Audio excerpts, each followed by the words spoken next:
Hey, what's up, guys? I'm going to be doing a little bit of a different build, actually on a lawnmower.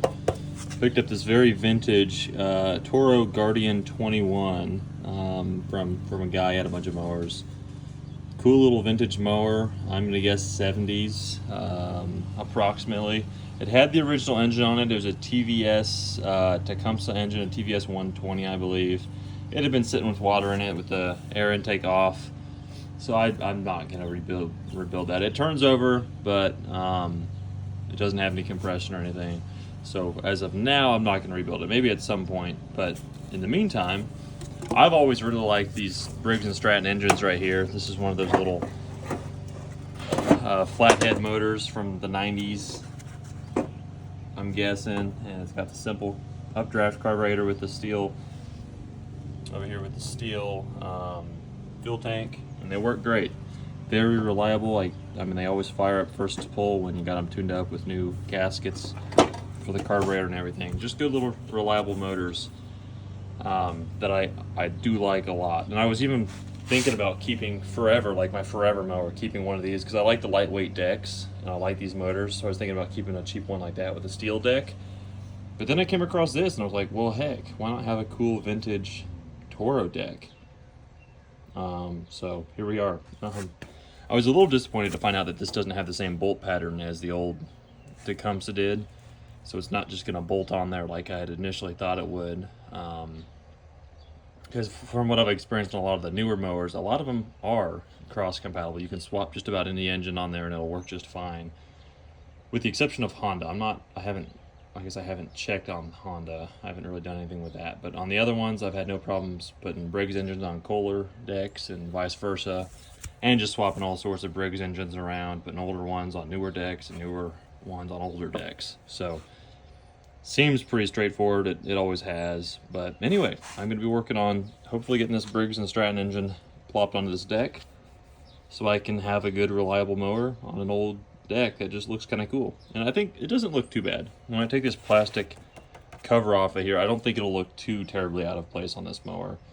And I think at some point I might paint it too. I'll put some brand new red paint on this Toro, paint this engine white like the original Tecumseh was, and just see how it goes. Because this mower is not in terrible shape. It's all still solid. I'm guessing aluminum or magnesium, probably aluminum, but I haven't really researched it a whole lot.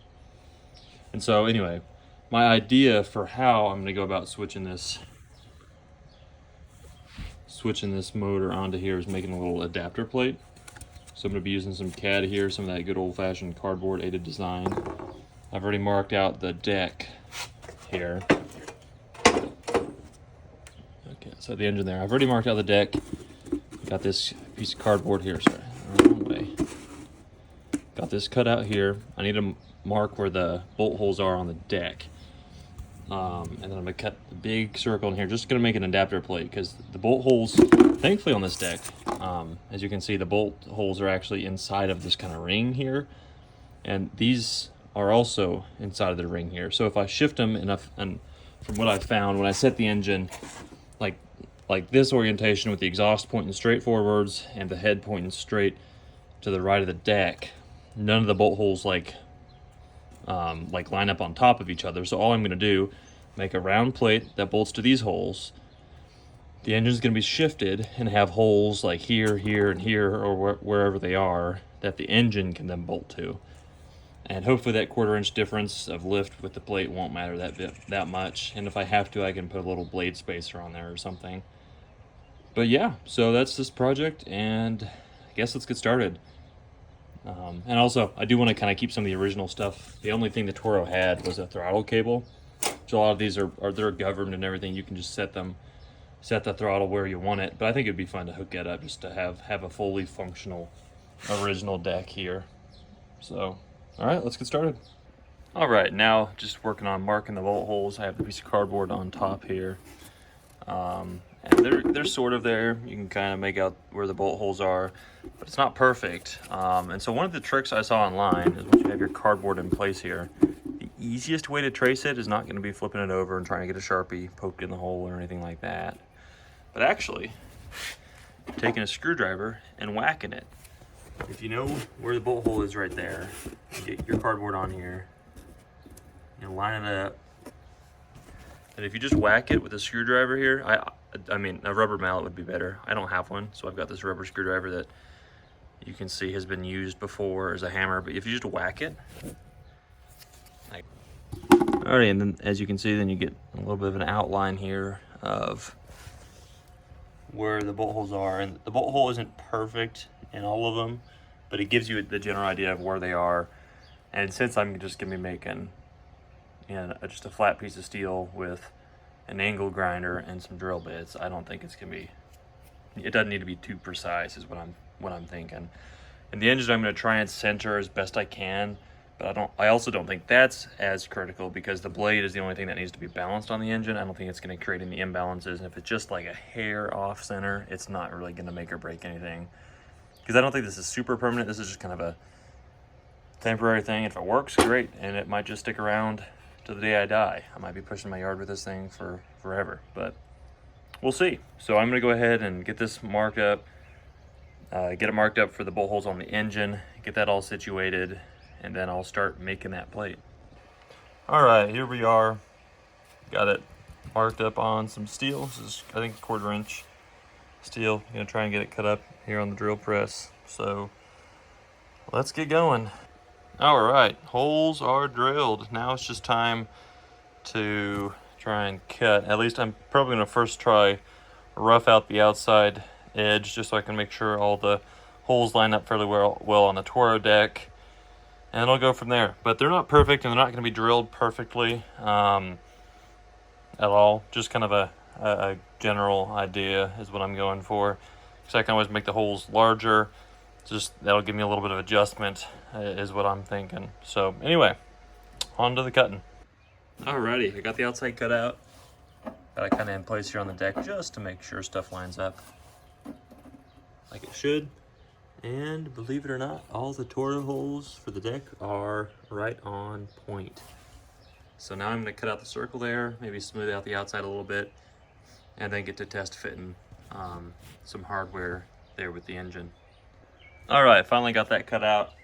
Took me a hot minute there with using a Sawzall and an angle grinder, but we got it, and here it is. And I bolted up the engine here. Everything fits, everything clears.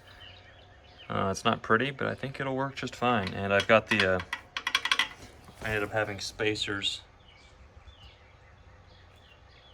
You can see in between there on this engine to give room for these bolts, which are gonna actually mount this whole plate to the deck. So let me try and get this positioned onto the deck, and then I'll put you back on and hopefully it fits. All right, I ended up having to clearance the deck a little bit. There's just like a casting. Yeah, you probably saw it in the video. There's just a casting sticking here, which unfortunately was in the way of one of the bolts for the Briggs and Stratton bolt pattern.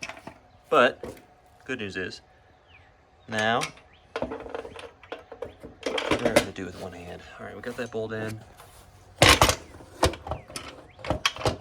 That bolt in and that bolt in, and look at that, it works. Mounted pretty solid there. It's pointed sideways and just a hair further that way, which is a common occurrence for cardboard aided design, but doesn't look too bad. And I think it fits. It'll work. And I also like how the exhaust is pointing straight forward like a lot of newer mowers are anyways. So that's good. I gotta go to the store to get some longer bolts on the bottom there to actually attach it to the deck. Alrighty, so I ended up getting that fully cut out, tested, mounted, works good. Engine sits on there just fine. I even painted it so it wouldn't rust, because at some point I'm probably going to paint the deck and paint the engine. But you know what, in all that excitement, I thought I had a good motor here. It turns out that it is just straight up locked up. So I don't know how on earth I managed to do something like that. But thankfully, they're a dime a dozen. I have this one, which is actually a 550 series, so it's a 5.5 horse versus the 4.5 horse. I don't think it's going to make much of a difference at all. I'm not convinced that they're really much different motors other than maybe some minor changes or something. But I guess it'll be nice to have the extra 1 horsepower closer to the original 5 horsepower. I guess a little more than the original 5 horsepower rating that the original Tecumseh motor had. But anyway, let's get that known, I guess, good motor on there instead of this this poor locked up thing. So let's get that done. All right, now we have much better news. There's a motor on the deck.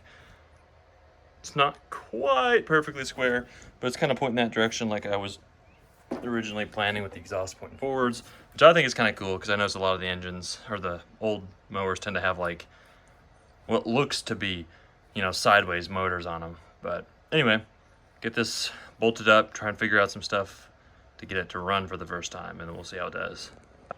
Alrighty, and here it is. So what I've done, I just pulled the spring off the bottom of the ignition mechanism here, because what I'll probably end up doing is just wiring up a switch to the ignition coil power or ground.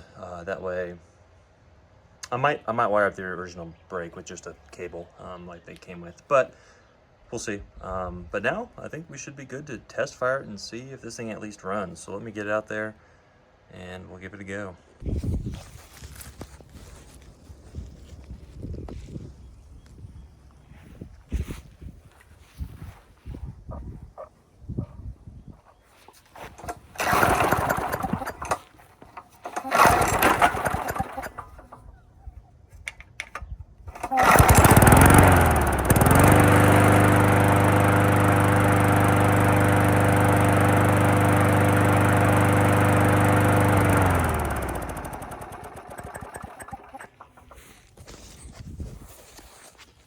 Look at that, it fires right up. So I'm gonna wash this up, take it for a test mow, and then, yeah.